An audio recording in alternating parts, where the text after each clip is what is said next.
ಜೀವನದಲ್ಲಿ ನಿಮ್ಮ ಸ್ಟಡೀಸ್ ಅಲ್ಲಿ ಒಳ್ಳೇದು ಮಾಡಲಿ.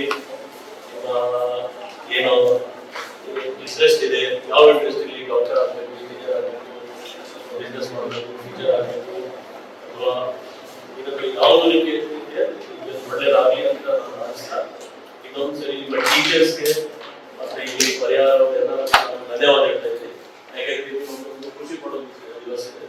ಯಾವ ರೀತಿ ನೀವು ಫಸ್ಟ್ ಟೈಮ್ ಮಾರ್ಚ್ ಪಾಸ್ಟ್ ಅಲ್ಲಿ ನೋಡ್ತಾ ಇದ್ರೆ ನಾವು ಫಸ್ಟ್ ಟೈಮ್